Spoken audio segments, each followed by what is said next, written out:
영심은 2층 자기 방으로 올라와서 전등을 켰다. 드넓은 방에 책상 하나가 덩그러니 놓였을 뿐 여자다운 장식이라고는 하나도 없다. 몸과 마음이 다 극도로 피로해 영심은 책상 앞에 덜썩 주저앉아 허정욱의 편지를 다시 한번 읽어보았다.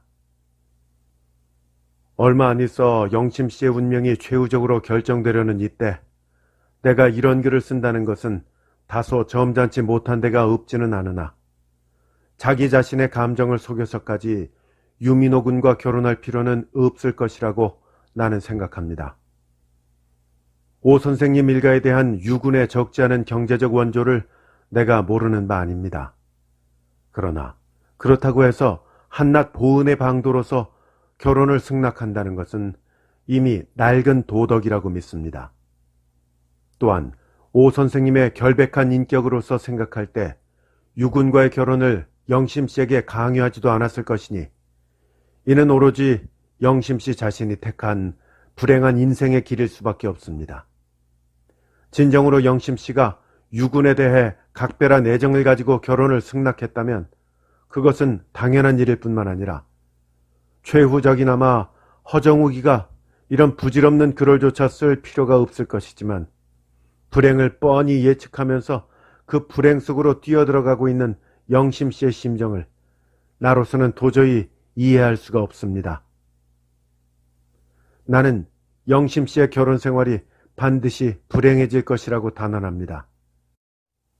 잘못하면 사심에서 나온 말이라고 오해를 받을는지 모르지만 허식을 모르는 한 사람의 군인 정신을 가지고 나는 지금 솔직하게 그것을 단언해도 좋습니다. 어디까지나 인간이 지닌 성실과 순정의 가치를 소중히 할 줄 아는 영심 씨가 유군의 호화로운 사회적 지위에 유혹을 받았다고도 생각할 수 없는 나이기 때문에 이 결혼은 반드시 불행을 면치 못할 것이라고 믿습니다. 어쨌든 내가 존경하는 오 선생님 일가의 경사인 만큼 만사를 제쳐놓고 결혼식에는 참석을 하겠습니다만 최후로 한 가지 영심 씨의 낡은 기완을 새롭게 하고 싶습니다. 통바리 바위의 한 알의 사과는 오늘의 오영심의 운명을 말하는 것입니다. 영심은 편지를 집어 다시 봉투에 쓸어 넣으면서 허정욱의 무게를 가진 정열을 생각했다. 그렇다. 그것은 어디까지나 오영심 자신이 초래한 불행이기에 그 누구를 탓하거나 원망할 수는 없는 것이다. 그 불행 가운데서 영심은 도리어 한 줄기 행복 같은 것을 느끼려 했고 또한 그것을 때때로 느끼기도 했다. 어느 별 밑에 그는 지금 살고 있을까? 약혼자 유민호의 호화로운 자가용 속에서 아까 캄캄한 창경원 문 앞을 지났을 때 후딱 느꼈던 그 조그만 행복감을 인생의 귀중한 무슨 보물인 양 마음속 한구석에 모시면서 현실의 불행을 초극해 나가려는 영심이었다. 그리고 그러한 영심이었기 때문에 유민호보다는 좀 더 인간적인 애정 같은 것을 느낄 수 있는 허정욱의 열렬한 구원을 물리치고 단지 형식상의 결혼을 의미할 수밖에 없는 불행한 길을 영심은 일부러 택했다. 그것은 일견 모순된 사고 방법인 것 같기도 하지만 그러나 영심은 진정으로 그것을 원했다. 허정욱과의 성실한 결혼 생활에서 창경원 연못가를 때때로 회상한다는 것은 남편 된 사람의 애정이 성실하면 성실할수록 도리어 그 성실을 모독하는 죄인이 영심은 될 수밖에 없는 것이다. 차라리 성실면에서 그 부담이 훨씬 적어도 무방한 유민호와의 결혼 생활을 영심은 원한 것뿐이었다. 퉁바리 바위의 한 알의 사과. 그것은 유민호와 허정욱의 인간됨을 저울질하는 지극히 낡은 기억이었다. 오진국 씨가 봉직하고 있던 중학교 바로 뒷산 밑에 바위가 한 개 박혀 있었다. 산을 깎아내 운동장을 만들다가 남겨놓은 바위였다. 뒤쪽은 아직 언덕에 파묻혀 있었으나 그 모양이 흡사 퉁바리를 뒤집어 놓은 것 같다고 해서 퉁바리 바위라고 불렸다. 둥그런 밑퉁이 위로 올라가면서 점점 가늘어지다가 맨 꼭대기에서 주발 밑창처럼 좁다란 면적을 가지고 평평해진 바위였다. 점심시간이나 방과 후 같은 때 학생들이 곧잘 이 바위에 기어 올라가 본다. 그러나 손 하나 붙잡을 수 없는 미끄러운 바위라 절반 길이도 못 올라가서는 모두 다 툭툭 미끄러져 내렸다. 꼭대기까지 기어 올라가는데 성공하는 학생은 열이면 한둘밖에 없었다. 체조 시간 같은 때 일본인 배속장교는 군사훈련에 미참한 바위라고 해서 학생들을 뒤뜰로 몰고 와서는 기어코 올라가 보라고 했다. 그러나 50명 한 반에 잘해야 10명 이상 했고 유민호 소녀는 10번이면 한두 번밖에 못 올라갔다. 그것은 어느 초가을 일요일이었다. 한문교사 오진국 씨가 9살 먹은 영심의 손목을 잡고 학교 뒤뜰을 거닐고 있었다. 바위 밑 양지 쪽에 한무더기 소년들이 놀고 있다가 오진국 씨에게 인사를 했다. 그 소년들 팀에 허정욱과 유민호도 섞여 있었다. 영심아, 너 뭘 먹니? 유민호 소년이 알면서도 물었다. 사과. 너만 먹니? 나도 하나 주렴. 하나밖에 없는데. 먹던 것은 줄 수가 없고 아버지에게 잡힌 손에 사과는 한 알밖에 없었다. 그러는데 다른 소년들도 영심이가 귀여워서 나도 하고 손을 벌렸다. 아이고, 아버지 어떡하나? 영심은 아버지의 얼굴만 쳐다보았다. 영심이가 야단났군. 그러다가 오진국 씨는 문득 생각이 난 듯이 미소를 지으며 옳지, 좋은 수가 하나 있다. 그리고는 영심이더러 너 그 사과를 가지고 뒤로 돌아가서 저 바위 꼭대기에 놔두고 오너라. 누가 먼저 내려다 먹나 보자. 그랬더니 소년들은 좋다고 손뼉을 치며 떠들어댔다. 영심이도 재미가 나서 언덕으로 바르르 뛰어 올라갔다. 한쪽이 높은 언덕에 파묻힌 바위다. 영심은 쉽사리 바위 위에다 빨갛게 익은 사과 하나를 덩그러니 놓아두고 내려왔다. 소녀는 신이 나서 영심이가 채 내려오기도 전에 퉁바리 바위를 기어 올라가기 시작했다. 아, 먼저 올라가면 안 된다. 다들 이리 와서 일렬로 쭉 서라. 이제 영심이가 하나, 둘, 셋 하고 신호를 할 테니까 누가 먼저 사과를 내려다 먹냐 보자. 손가락 끝이 사과 아래 먼저 닿는 사람이 먹기다. 물론 뒤로 올라가서는 안 되고. 알겠나? 소년들은 제각기 예라며 신나는 대답을 했다. 연화문명은 실이 되는 소년들이 오진국 선생 앞에 일렬로 나란히 섰다. 그 중에는 영심이 또래의 조무래기도 한둘 섞여 있었다. 하나, 둘, 셋. 영심이의 귀여운 목소리가 신호를 했다. 소년들은 바위 밑으로 뛰어갔다. 오 선생은 대단히 유쾌했다. 10여 명의 소년들이 퉁바리 바위를 열심히 기어 올라가기 시작했다. 소학생 두 놈을 빼고는 모두가 15, 16세의 소년들이었다. 뭐라고들 제각기 소리를 치면서 손바닥에 침을 퇴퇴 바르는 놈도 있고 거추장스러운 신발짝을 벗어 던지는 놈도 있다. 영심은 기가 막히게 재미가 난다. 발을 둥둥 구르며 민호가 이긴다, 정욱이가 이긴다. 그 밖에도 자기가 아는 이름을 죄다 영심은 불러댔다. 집이 바로 학교 근처라 아는 얼굴이 영심에게는 많다. 그러나 영심은 그 중에서 민호가 이기기를 바랐다. 민호는 상냥스럽기도 하지만 자기 반에서도 수재라는 말을 듣는 최우등생이다. 집이 가난하다는 조건도 영심의 동정을 사는 원인이 되어 있었다. 정욱이도 공부는 못하는 편은 아니었으나 어딘가 무뚝뚝해서 민호만은 못했다. 그 대신 정욱이가 축구 선수로 뽑혀나가서 볼을 찰 때는 정욱이 편이 민호보다 좋아지는 어린 영심이었다. 그때 손뼉을 치며 응원을 하던 영심이가 오뚝 동작을 멈췄다. 정욱이가 맨 선봉을 서서 절반 이상이나 올라갔는데 민호가 쭉 미끄러져 떨어졌다. 벌써 3번이나 미끄러진 민호였다. 그럴 적마다 떨어지지 않으려고 옆에 아이의 어깨도 짚어보고 다리도 잡아보았다. 그러나 어찌된 셈인지 민호는 다시는 기어 올라갈 생각을 않고 우두커니 서서 바위 꼭대기에 사과알만 골똘히 쳐다보고 섰지 않는가. 민호야, 빨리 올라가. 그러는데 민호가 후딱 허리를 굽히며 발뿌리 앞에서 돌을 2개 집어들자 사과를 겨누고 힘껏 내던졌다. 그러나 사과는 맞지 않았다. 아, 그건 못 써. 오 선생이 소리를 쳤으나 민호는 들은 척도 하지 않고 또 한 개를 던졌다. 이번에는 사과보다 한자나 위를 날았다. 민호는 돌 던지기를 단념하고 옆에 선 소학생의 손에서 고무총을 휙 빼앗아 들고 조약돌 2개를 또 집었다. 그건 안 된다. 그러나 둘째 번은 조약돌이 마침내 사과에 명중을 했다. 사과는 대구르르 굴러서 저편쪽으로 떨어져 내렸다. 민호는 뛰어가 사과를 집어서 흙도 문질 사이가 없이 덥석 한 입에 깨물면서 만세 만세 하고 2 손을 번쩍 쳐들었다. 그때는 이미 정욱 소녀는 꼭대기에 올라가 있었다. 그건 반칙이다. 꼭대기에서 정욱이가 소리를 쳤다. 뭐가 반칙이야? 아래서 민호도 소리쳤다. 고무총으로 쏘는 법이 어딨어? 쏘지 말라는 법은 또 어딨어? 기어 올라와서 내려다 먹으랬지 쏘아 먹으랬어?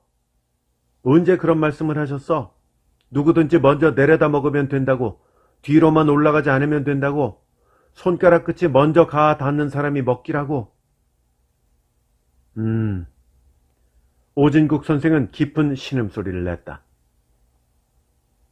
오진국 선생은 자기의 실수를 인정하지 않을 수 없었다.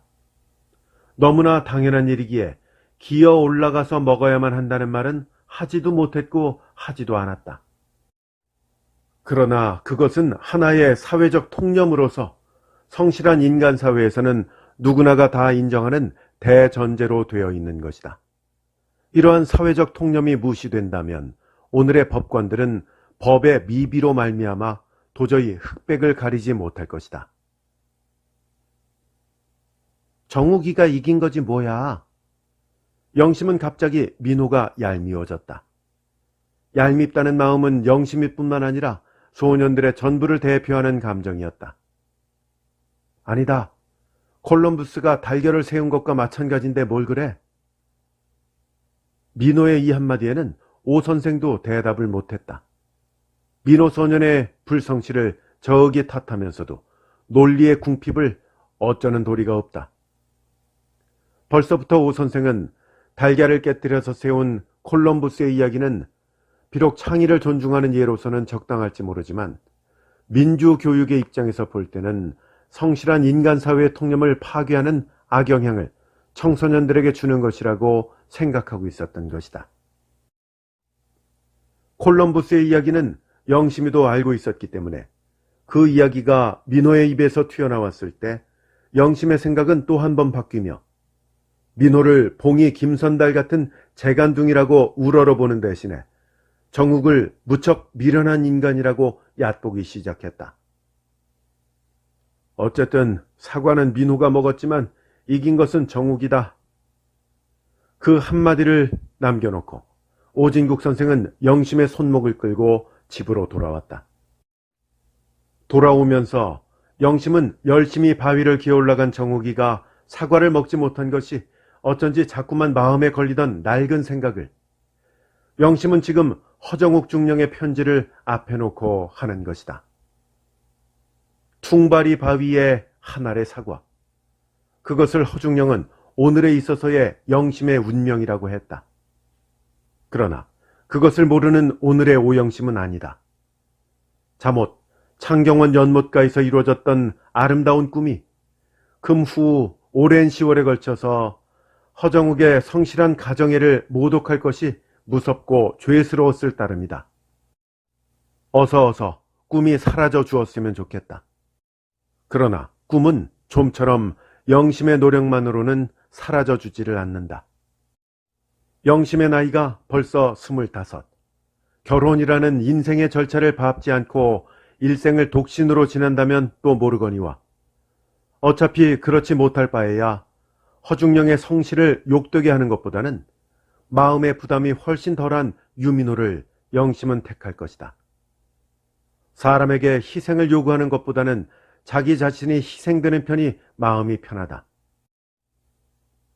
그리고 그것은 어디까지나 동양적인 사고법에서 출발한 인생 관조의 태도였다. 영심은 불을 끄고 자리에 들었다. 잠은 좀처럼 올 것 같지가 않다. 몸은 저기 피곤을 느꼈으나 사념이 착잡하다. 달은 있지만 창가에는 비춰주지를 않는다. 그이도 나처럼 결혼을 해서 지금쯤은 어린애 한둘은 있을지도 모르지. 그러다가 불쑥 감정이 들뜨면 한 번만 더 만나봤던들 어디서 사는 누구인지나 알았을 건데. 그때 생각을 하면 지금도 어제 일처럼 영심은 안타까워지는 것이다. 1945년 봄, 오영심이 평양에서 서울 모 4년제 여학교로 전학을 오게 된 데는 두 가지의 이유가 있었다. 첫째는 영심의 건강 문제였고, 둘째는 상급 학교 진학 시에 있어서의 학비 문제였다. 그 즈음 서울에는 영심에 외숙되는 사람이 살고 있었다. 총독부의 중급 관리였다. 이 외숙은 영심을 무척 귀여워해서 평양에서 여학교만 졸업하고 올라오면 서울 유학 중에 온갖 비용은 자기네가 담당한다고. 그것은 벌써 오진국 씨가 학교를 사직하고 병상에 눕게 되던 무렵부터 쭉 해오던 말이었다. 그러던 것이 1년을 앞질러 가지고 영심을 서울 여학교로 전학을 시킨 것은 오로지 영심의 건강을 우려해서였다. 본래부터 결핵성 체질로서 영심의 장래를 근심하던 이 외숙은 영심이가 마침내 폐를 앓게 되었다는 말을 듣고는 부랴부랴 영심을 데려다 대학병원에 입원을 시켰다.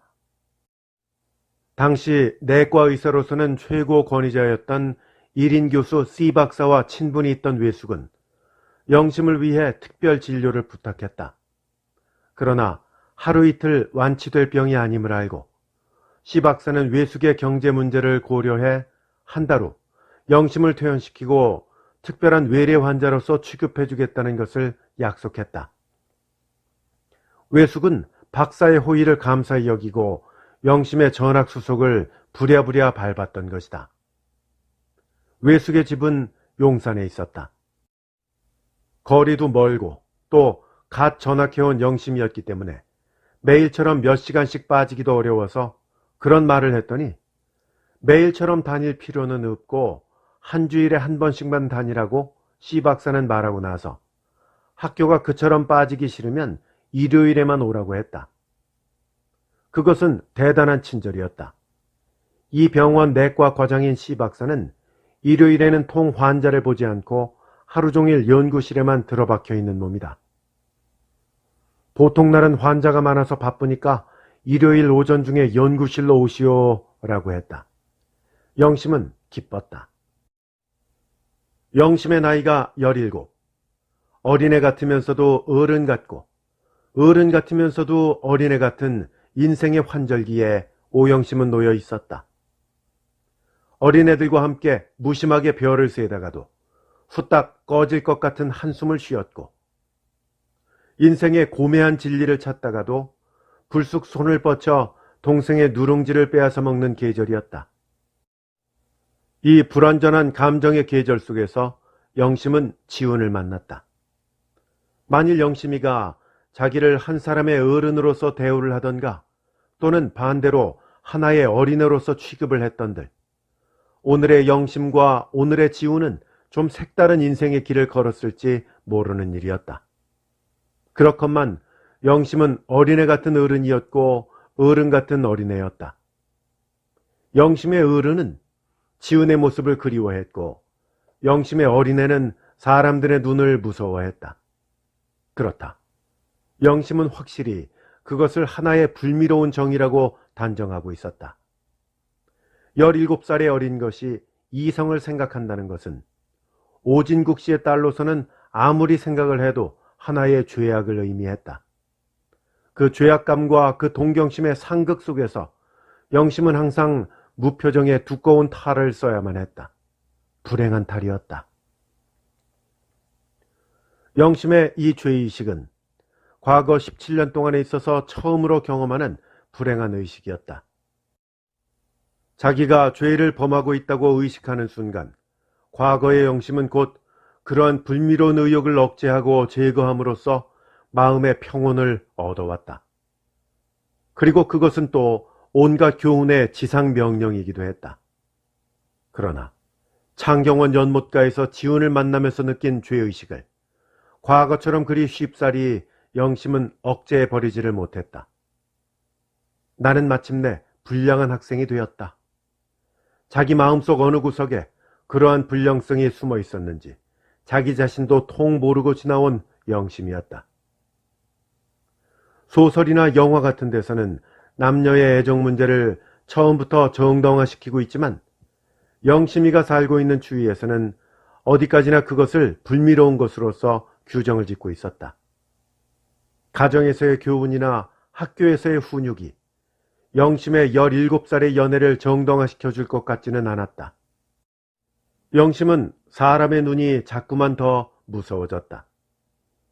정중한 편지에는 언제나 두루마리나 한지에다 모필로 써야만 했다. 겉봉도 점잖은 흰 봉투를 영심은 썼다.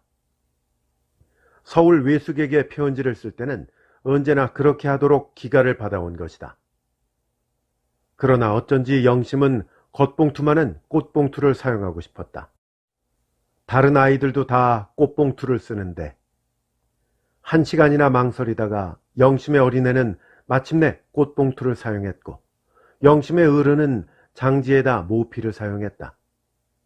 이리하여 겉과 속이 어울리지 않는 사랑의 글월, 다시 말해 죄악의 글월을 영심은 썼던 것이다. 너무 다가오지 말아요. 사람이 봐요. 우리 학교 선생님이 오셨는지도 몰라요. 그러다가 후딱 영심은 일어서며 나는 가야겠어요. 다음에 또. 그럼 다음 일요일 꼭. 영심이가 나눈 대화란 단지 이것뿐이었다. 영심은 죄인처럼 등 뒤가 무서워 쏜살같이 창경원 문 밖으로 사라졌다. 그러나 다음 일요일이 오기 전에 운명의 손길이 먼저 왔다. 그것은 잊히지도 않는 그 주일 목요일의 오후였다. 벌써 열흘 전에 방학을 하고도 내려오지 않는 영심에게 어머니가 위독하니 곧 오라는 지급전보가 학교로도 오고 집으로도 왔다.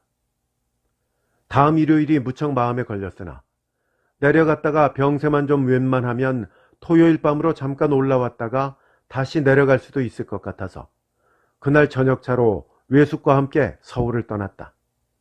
그러나 어머니의 병화는 영심의 그러한 생각을 완전히 포기시키고 말았다. 아니, 병환도 병환이지만 아버지의 한쪽 손과 한쪽 발이 되어 있던 어머니가 병석에 들어누웠기 때문에 살림살이는 연료가 딸린 화차 모양으로 한 곳에서 정지를 한 채 움직일지를 몰랐다. 간신히 끼니나 끓여대는 조모를 내놓고는 이 집안 구석구석에서 영심의 손길만 멍하니 바라보고 있는 살림살이였다. 어머니의 병원은 그해 여름 북한 각처에서 만연되고 있던 장질 부사였다. 영심이가 내려간 지 사흘 만에 어머니를 피병원으로 격리시켰다. 크레졸 냄새가 집안을 뒤덮었고 영심은 병원과 집 사이를 껑충껑충 뛰어다녔다. 그것이 바로 일요일이어서 영심이가 껑충껑충 뛰어다닐 즈음 지우는 창경원 연못가에서 꽃봉투의 주인공을 기다리고 있었다. 어머니를 피병원으로 격리시킨 이튿날 너무 오래 결근할 수도 없어서 외숙은 다소의 금자를 영심에게 쥐어주고 서울로 올라왔다. 어제 그이는 나를 얼마나 기다리다가 돌아갔을까? 사람에게 불신을 저지르는 것처럼 영심의 마음을 아프게 하는 것은 없다. 오기는 왔을까? 어떻게 생각하면 그이도 자기처럼 무슨 피치 못할 사정이 생겨서 못 왔는지도 모를 것이라고. 그것을 영심은 골똘히 원하면서 홀가분히 서울로 올라갈 수 있는 외숙을 영심은 마음속으로 한없이 부러워했다. 어디서 사는 누군지나 알았으면 편지라도 띄울 것이 아니냐고. 껑충껑충 뛰어다니다가 훤하게 트인 남쪽 하늘가를 영심은 후딱 바라보곤 했다. 42도의 고열 속에서 신음을 하던 어머니의 신혈이 차차 가라앉기 시작한 것은 피병원으로 격리돼 간 지 사흘이 되는 날 아침부터였다. 영심은 희망을 가지기 시작했다. 이대로만 간다면 토요일 밤차로 갔다가 일요일 밤차로 내려와도 무방할 것 같았기 때문이다. 하루쯤이야 내 손이 비어도, 한 시간도 비울 수 없는 자기 손임을 뻔히 알면서도 그런 생각을 해보는 영심의 눈앞에 8.15 해방이 왔다. 그것은 어머니의 신혈이 차차 내리기 시작한 정오의 일이었다. 세상이 뒤집히고 민족은 흥분했다. 금성탕지를 자랑하던 정치체제는 무너지고 민존 정신은 자유와 독립을 지향해 극도로 앙양했다. 서울로 서울로. 기차는 수시로 서울을 향해 달렸다. 이 거창한 정치적 흥분 속에서 민족은 질서를 포기했다. 기차는 배가 터지도록 군중을 실었고 지붕 위에까지 사람들이 하얗다. 게다가 만주에서 밀려나오는 일제 피난민과 귀국민들로 말미암아 전국의 교통기관은 무질서한 총동원을 개시했으나 한오금의 바닷물을 퍼내는 격이다. 고비는 넘겼다고 하지만 어머니의 신혈은 40도 이하로 내려서지는 않았다. 이리해 다음 일요일에도 또 다음 일요일에도 영심은 하염없이 서울 하늘만 쳐다보았다. 실로 안타까운 노릇이었다. 9월 중순에 어머니는 마침내 세상을 떠났다. 혼란통에 약재 하나 변변히 못 쓰다가 돌아가신 어머니를 영심은 안타깝게 슬퍼했다. 모든 기관이 마비 상태에 빠져 있던 무렵이라 서울 외숙에게 어떤 인편을 통해 편지는 냈으나 회답도 사람도 오지 않았다. 38선은 이미 굳어져 있었던 것이다. 38선이라는 새로운 국경이 생겨서 마음대로 오르내리지 못한다는 풍설은 8월 하순부터 있었다. 소련군이 총질을 해 부상을 당하고 돌아온 사람도 있었다. 그래서 부득이 월남을 해야 할 사람들은 모두가 다 위험을 무릅쓰고 밤길을 택해 수십 리 혹은 수백 리 길을 이리저리 돌아야만 한다는 것이었다. 영심은 절망을 느꼈다. 토요일에 잠깐 올라갔다가 일요일 밤으로 내려와도 무방하리라던 생각은 이미 한낱 신화로 변하고 말았다.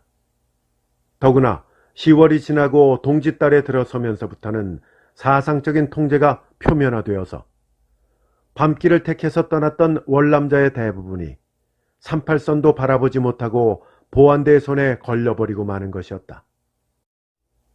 그래도 반신불수의 아버지가 아니었던들 어떤 고초를 무릅쓰고라도 서울의 벼를 머리 위에 이었을 영심이었다. 생활의 방도를 통 잃어버린 오진국 씨였으나 다행히도 다년간의 교직원 생활에서 각계각층의 자기 제자를 가진 몸이라 그들의 도움이 단출한 세 식구의 호구지책으로 되고 있었다. 그래서 영심이도 어쨌든 학교만은 나와둬야겠다고 낮에는 아버지를 조모에게 맡기고 시내 여학교에 다녔다. 학제가 변경된 것은 이태나 후의 일이었다. 허정욱 청년이 돌연 영심의 눈앞에 나타난 것은 이듬해 2월 어떤 눈 오는 날이었다.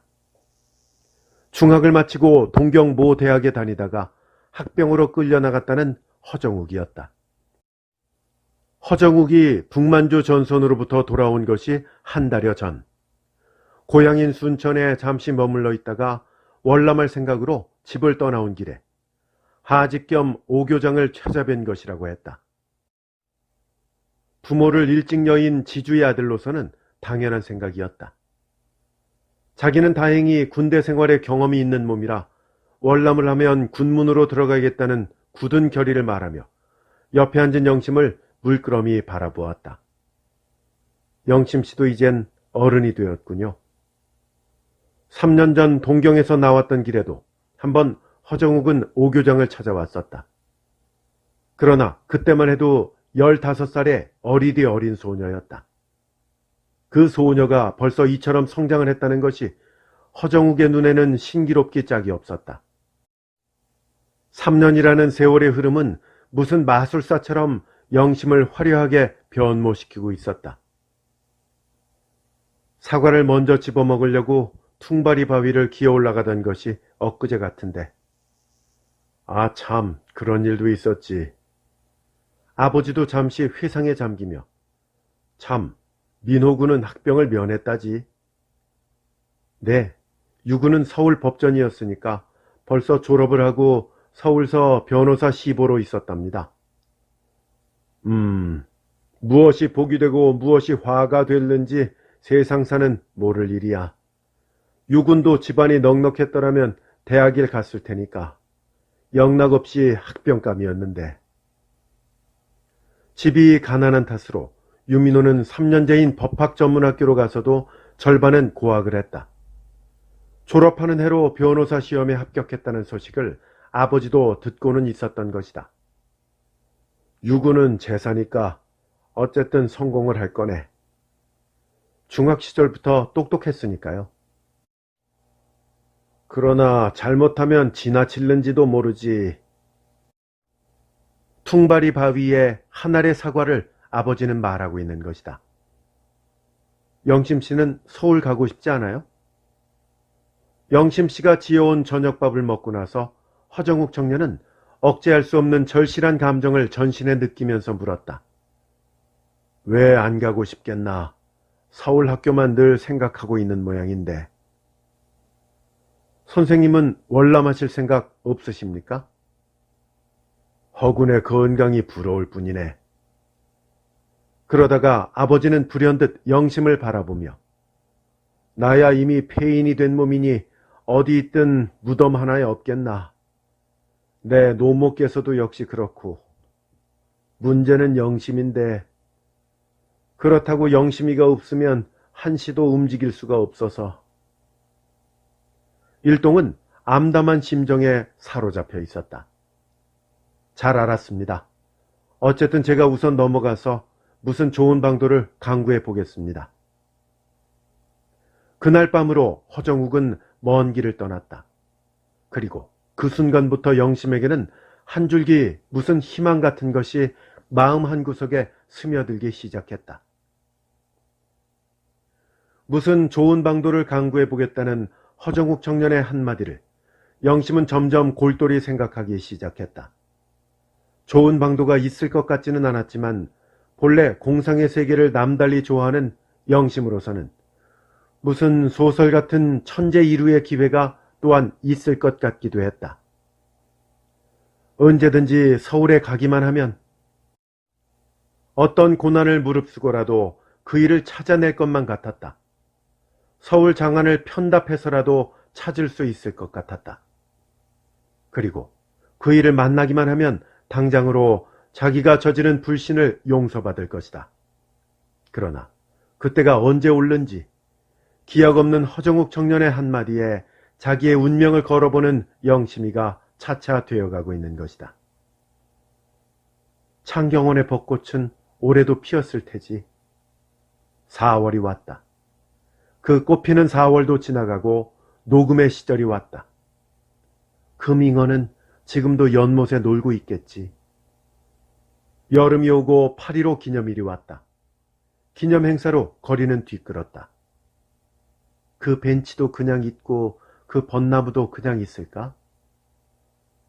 그 벚나무에 아로새긴 애인이라는 두 글자를 일생에 단 한 번만이라도 제 눈으로 보고 죽었으면 했다. 그이는 얼마나 나를 원망했을까? 그런 것을 생각하기 시작하면 꼬박꼬박 밤을 새웠고 안타까운 마음은 천마인 양 하늘을 달렸다. 저 별 밑에 그이는 자고 있다. 달 없는 밤이면 별을 찾았다. 그 별 밑에 자고 있을 것 같은 조그만 별 하나를 남쪽 하늘에서 영심은 골라본다. 어제도 고르고 그제도 고르고 벌써 오래전부터 골라보는 별이었다.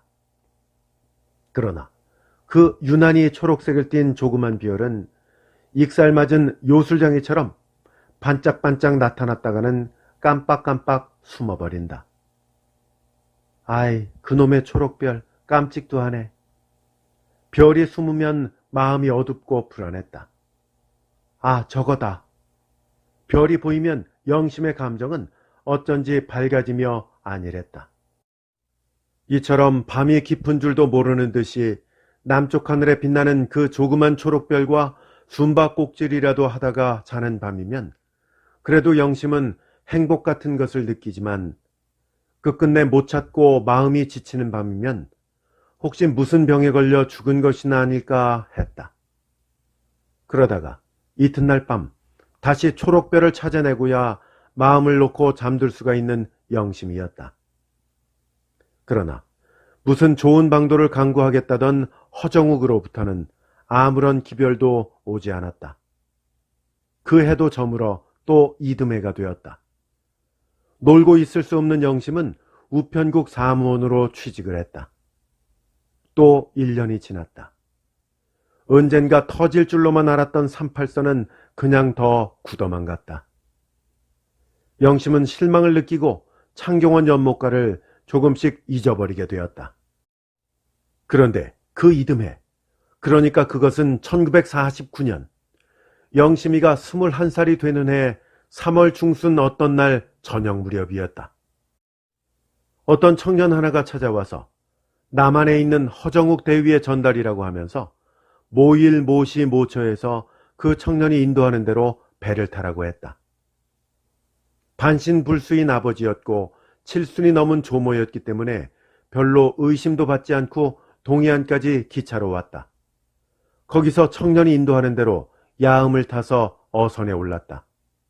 이틀 만에 38선을 무사히 넘었다.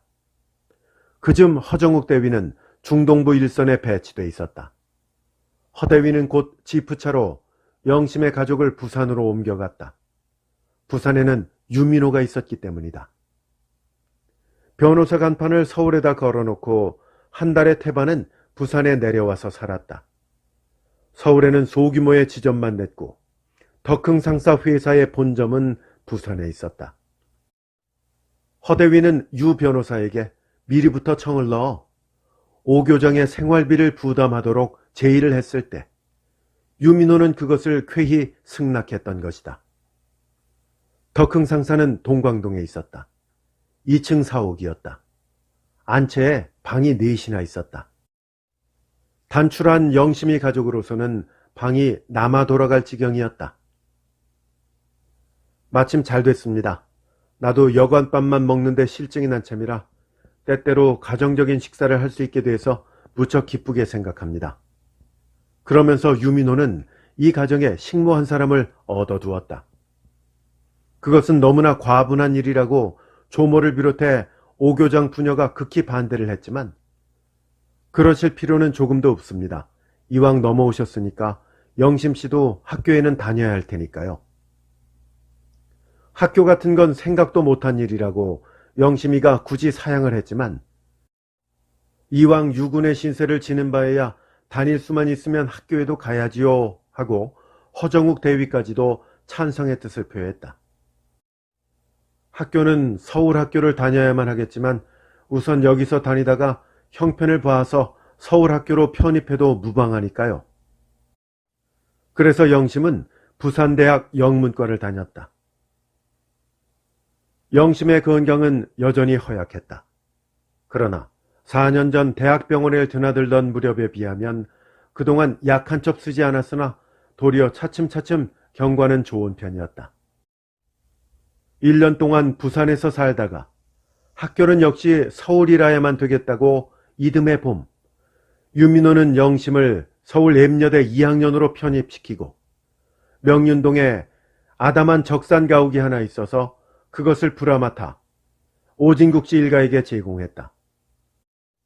이리하여 비로소 과거 5년 동안을 오매불망 그리던 서울 땅을 밟게 되었던 것이다. 영심은 곧 창경원을 찾아가 보았다. 연못도 금잉어도 벤치도 벚나무도 5년 전 그대로의 모습으로 고스란히 남아있었다. 모진 비바람으로 까맣게 빛깔이 변해버린 애인 두 글자는 획마다 조금씩 벙식벙식 넓어진 것을 보니 그만큼 벚나무도 굵어진 모양이다. 똑똑히는 보이지 않았으나 정성성이라는 글자가 애인 바로 위에 한자 더 새겨져 있는 것을 보는 순간 영심은 가슴이 아프도록 서글퍼졌다. 나도 정성성자 하나를 더 써놓겠습니다 하던 그이에 더듬거리는 말로 그것을 약속하던 5년 전의 그날을 영심은 기억한다. 그러나 모든 것은 다 녹슨 기억이요 여위어 빠진 꿈이었다. 달포를 두고 일요일을 중심으로 해 창경원 연못가를 싸돌아다녔으나 꿈속의 주인공은 그림조차 찾아볼 수가 없었다. 살아만 있다면 그래도 언젠가 한 번은 만나게 되겠지. 영심은 그것만을 골똘히 생각했다. 그처럼 굳은 약속을 했는데 영심은 때때로 나타나주지 않는 그 일을 나무라 보기도 했다. 그 무렵 영심은 유민호와 허정욱에게 똑같은 청혼의 말을 여러 차례 듣고 있었다. 더구나 일선 수비대로 있는 허대위로부터는 구원의 편지가 자주 왔다.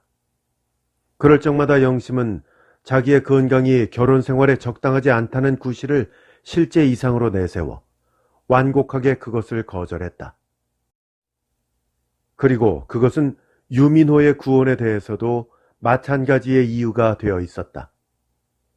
허정욱은 군인다운 솔직한 정열을 가지고 구원해온 데 대해 유민호는 어디까지나 신사의 예의를 잃지 않는 은근한 태도로 청해왔었다.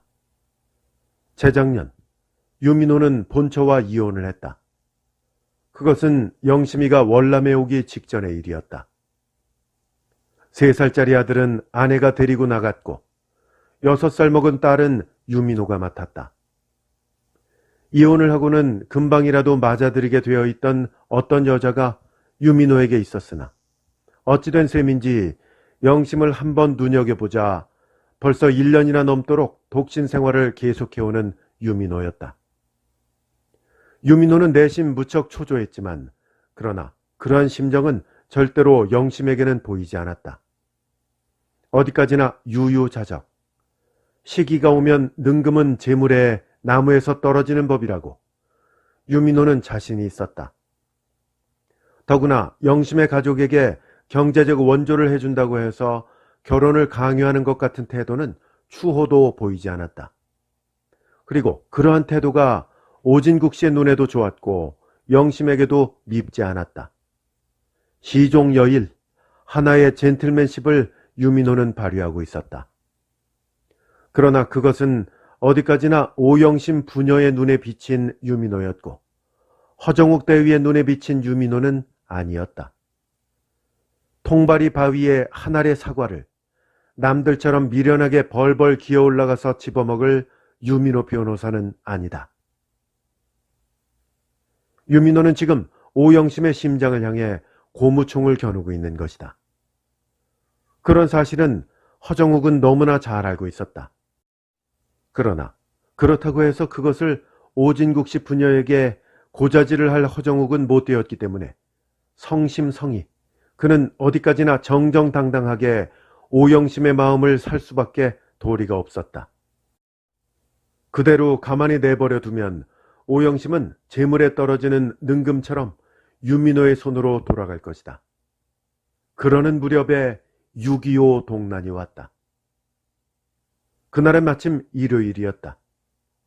창경원 출입을 한 달여 전부터 단념하고 있던 영심이가 그날은 어쩐지 불쑥 금잉어가 보고 싶어서 몇 시간 동안을 춘당지 연못가에서 보내고 창경원 문을 나서려는데 군인을 실은 지프차 하나가 휙 지나가면서 라우드 스피커로 소리쳤다. 병사들에게 고함! 대한민국 병사들은 계급 여하를 막론하고 즉각 원대로 복귀하라! 지프차 뒤로 병사를 만제한 트럭도 미아리 고개를 향해 달렸다. 창경원에서 뛰어나온 몇 명의 병사가 달리는 트럭에 비호처럼 올라탔다. 달리는 트럭 위에서 총검을 쳐들고 군인들이 흥분과 함께 만세를 불렀다.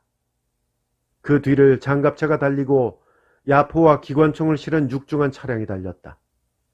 충동의 거리, 38선 전선에 걸쳐 괴뢰군의 침공이 마침내 시작되었다는 것이다. 아, 허대위는 지금... 그 순간 영심은 일선에서 이미 교전 상태에 들어갔을 허정욱 대위를 후딱 머리에 그리며 명륜동을 향해 쏜살같이 달렸다. 전면전쟁. 38선상에 늘상 있던 조그만 충돌쯤으로 생각하고 있던 시민들은 전면전쟁이라는 한마디에 눈이 둥그레졌다. 거리는 뒤끓고 인심은 흉흉했다. 명륜동 입구에는 벌써 출정 병사들을 환송하는 시민의 행렬이 좌우에 쭉 늘어서 있었다. 흥분과 불안에 찬 표정들을 하고 사람들은 손뼉을 치며 만세를 불렀다. 대한민국의 한낱 정신과민에서 오는 행동이기를 시민들은 바라고 있었던 것이다. 그러나 그러한 희망은 마침내 허물어지고 이 강토에 시신을 쌓고 혈해를 이룬 실로 비참한 인류의 비극은 시작되고 있었던 것이다. 아, 영심씨가 아니오. 창경원 담장을 끼고 명륜동으로 뛰어가고 있는 영심의 옆에서 지프차 한 대가 멎으며 뛰어내린 것은 허정욱 대위였다. 어머, 정욱씨가? 허대위의 늠름한 키가 영심의 옆으로 뛰어왔다. 손가방 하나를 달랑 든 몸이었다. 일선서 언제 오셨어요? 어제 저녁에 왔습니다. 사흘 동안 휴가를 얻어가지고. 어젯밤은 친구의 집에서 유하고 오늘 저녁쯤 선생님을 찾아뵈려 했었던 것이. 허대위는 그러다가 기다리는 지프차를 향해 고함을 쳤다. 뒤로 곡할 테니 먼저 가. 지프차는 병사 둘을 더 실어가지고 휙 떠나갔다.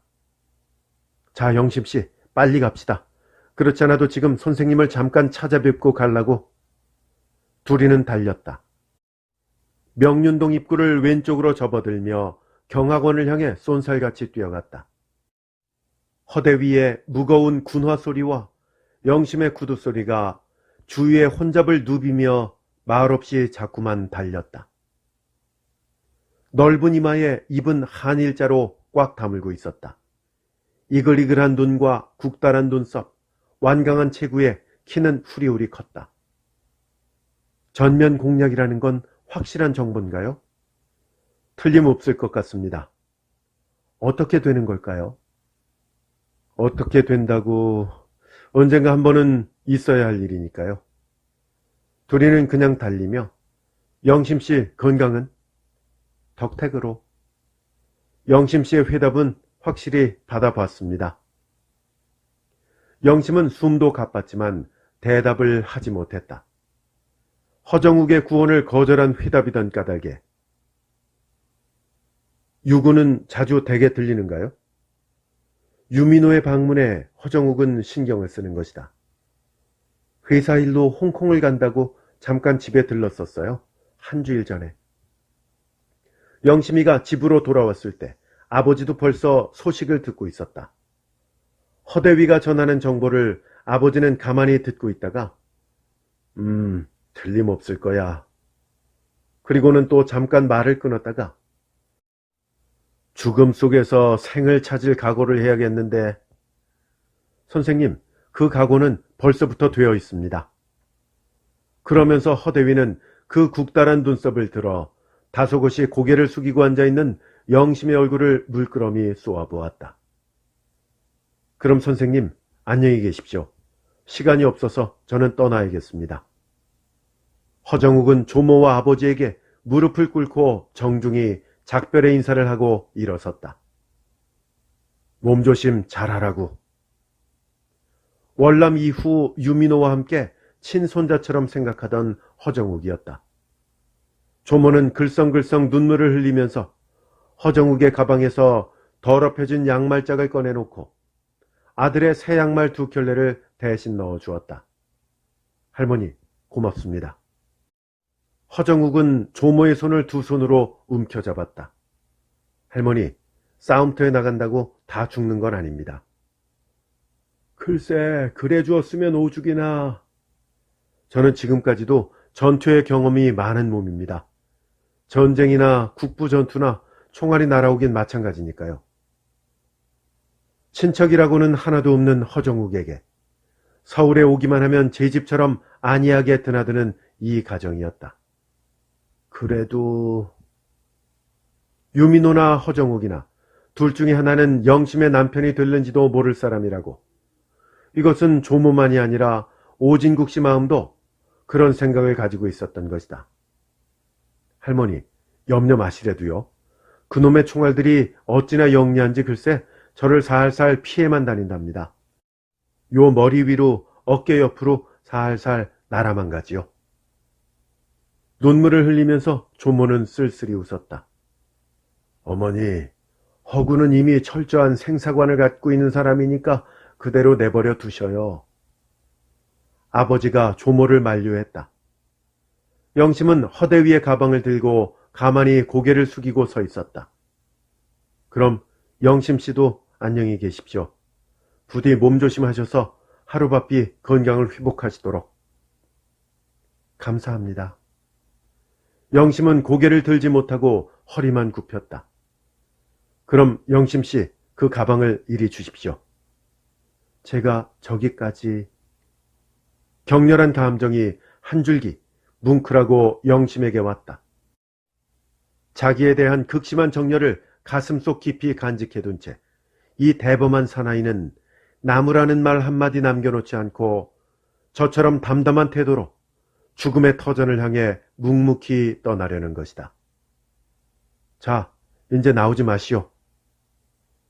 현관 앞까지 나와서 허정욱은 가방을 받아들었다. 인제 가시면 언제 또.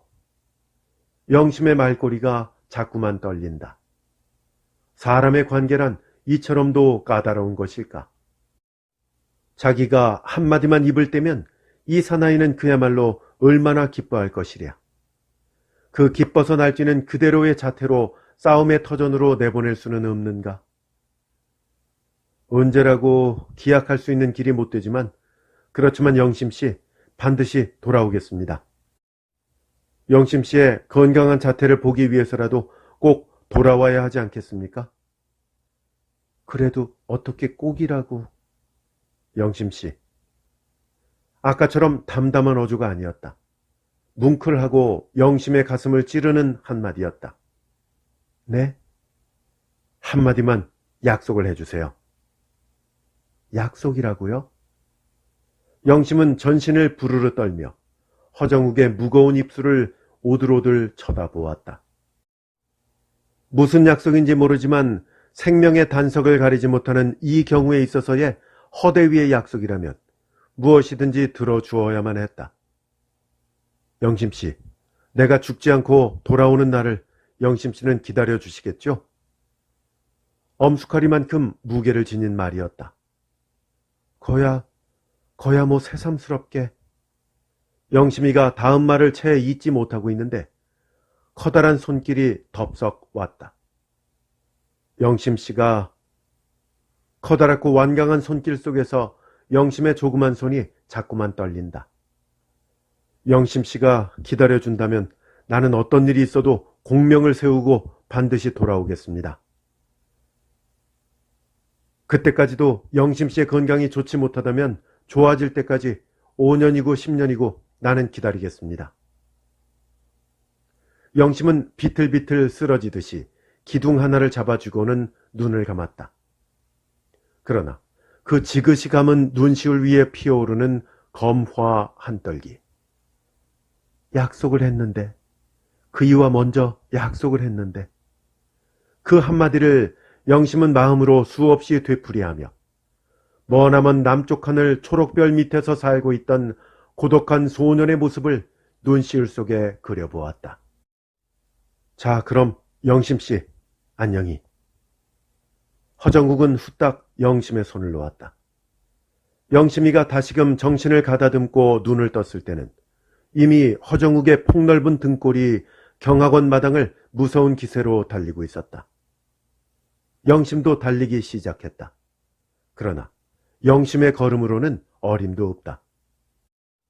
허리에 찬 권총 케이스를 꽉 붙들고 허정욱 대위는 달렸다.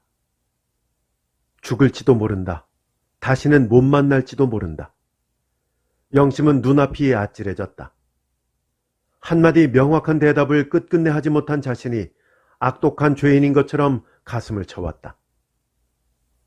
손뼉 소리와 만세 소리가 눈앞으로 가까이 다가왔다. 전찻길에는 이미 출정병사를 환송하는 군중으로 말미암아 꽉 차 있었다. 영심이가 흥분한 군중 사이로 머리를 내밀었을 때는 이미 허정욱의 자태는 보이지 않았다. 트럭이 가고 지프차가 가고 장갑차가 간다.